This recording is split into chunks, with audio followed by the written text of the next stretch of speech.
On November 27, 2020, just outside the Iranian capital of Tehran, a convoy of security vehicles was making its way through the town of Absard. Inside one of the cars was Iran's most prominent nuclear scientist, Mohsen Fakhrizadeh, a figure often described by Western intelligence agencies as the architect of Iran's nuclear weapons program. Suddenly, automatic gunfire erupted. Official Iranian sources initially reported that a pickup truck parked nearby detonated and a team of gunmen opened fire. Later, a new narrative emerged. There were no assailants present. Instead, the attack was reportedly carried out using a satellite-guided, remote-controlled machine gun powered by artificial intelligence. Fakhrizadeh was shot multiple times. He later died in the hospital. This was not an isolated incident. Over the past 15 years, at least 5 Iranian nuclear scientists have been assassinated in what appears to be a highly organized and ongoing covert campaign. The perpetrators have never been officially identified, but Iranian officials repeatedly accuse Israel's intelligence agency, Mossad, of being behind the killings, with alleged logistical and intelligence support from the United States. So who is behind the deaths of these scientists? And what does it reveal about the shadow war over Iran's nuclear future? Iran's nuclear ambitions trace back to the 1950s, initiated under the US-backed Shah as part of the Atoms for Peace program. After the 1979 Islamic Revolution, Iran's nuclear efforts became secretive, prompting international concern. By the early 2000s, the International Atomic Energy Agency raised alarm over uranium enrichment facilities at Natanz and Iraq, triggering accusations that Iran was covertly working toward a nuclear weapon. Iran has always denied the charge, insisting its nuclear program is peaceful and geared towards civilian energy and medical uses. However, Western governments, particularly Israel and the United States, have long been skeptical. Their concerns intensified when Fakhrizadeh was named in a 2011 IAEA report as the head of a military nuclear program operating under the codename Ahmad. Since then, nuclear negotiations, sanctions, and international diplomacy have all taken turns on the global stage. But a parallel and far deadlier campaign seems to have been unfolding away from the public eye. The covert campaign began in earnest in 2010. January 12, 2010. Dr. Masoud Ali Mohammadi, a physics professor at Tehran University, was killed by a bomb hidden in a motorcycle parked near his home.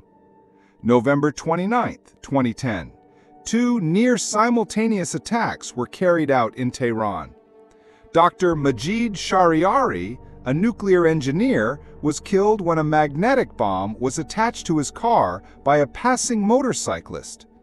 On the same day, another scientist, Dr. Faridun Abbasi, narrowly survived a similar attempt. July 23, 2011. Darius Rezieinajad, an electrical engineer working with Iran's Atomic Energy Organization, was gunned down in front of his family. January 11, 2012. Mostafa Ahmedi Roshan, a deputy director at the Natanz enrichment site, was killed by a car bomb in Tehran during rush hour. Each of these assassinations followed a precise method: motorcycles, magnetized bombs, and targeted gunfire. Many analysts saw clear similarities to previous Mossad operations. Then, after an 8-year lull, Mohsen Fakhrizadeh was killed in 2020, prompting renewed scrutiny of this covert campaign. Israel has neither confirmed nor denied involvement in the killings. However, its leadership has been publicly vocal about its determination to prevent Iran from acquiring a nuclear weapon. In a now famous 2018 presentation, Israeli Prime Minister Benjamin Netanyahu revealed that Mossad had extracted a trove of Iranian nuclear documents from a warehouse in Tehran. In that presentation, Netanyahu named Fakhrizadeh as a central figure in what he called a secret nuclear weapons program. Quote, "Remember that name," Netanyahu warned. According to multiple international reports, including in the New York Times and The Guardian, Israeli agents are believed to have operated deep inside Iranian territory, possibly with the help of local informants. In 2021, the New York Times reported that Mossad used a custom-built, automated machine gun in the Fakhrizadeh killing, smuggled into Iran in parts and later assembled on-site. While there is no direct evidence linking U.S. operatives to the assassinations, analysts point to close coordination between Israeli and American intelligence. Unnamed U.S. officials have told reporters that Washington was aware of Israel's plans ahead of Fakhrizadeh's assassination. During the Trump administration, the U.S. adopted a maximum pressure campaign on Iran after pulling out of the 2015 nuclear deal. This included the 2020 drone strike that killed Iranian General Qasem Soleimani in Iraq, a move that further strained relations and emboldened Iran's claims of a coordinated Western campaign against it. Iranian officials have blamed both Israel and the U.S. for the deaths of its scientists. Tehran refers to the killings as acts of state-sponsored terrorism. In response, Iran has launched retaliatory cyberattacks, expanded its nuclear activities beyond the limits of the 2015 nuclear accord, and vowed to avenge the deaths. There are also reports, though largely unconfirmed, that Iran has attempted counter-assassinations against Israeli targets abroad, including diplomats and intelligence figures in countries like Turkey and India. In 2022, Israeli and Turkish intelligence services reportedly foiled several Iranian plots to assassinate Israeli citizens in Istanbul. While most international observers attribute the assassinations to Israel, some alternative theories have emerged. A few analysts suggest the possibility of internal purges or dissident groups, such as the Mujahideen-e-Khalq, which opposes the Iranian regime and has been supported in the past by Western actors. There was also a mysterious claim in 2012 when a group calling itself the Iranian Student Justice Movement claimed responsibility for one of the attacks. That claim was later dismissed by officials and largely forgotten.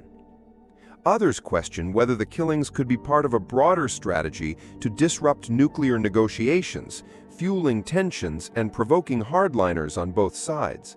Still, without credible claims of responsibility or transparent investigations, many questions remain unanswered. What is clear is that a new kind of warfare is underway. It is fought not with armies, but with malware, magnets, motorbikes, and machine guns.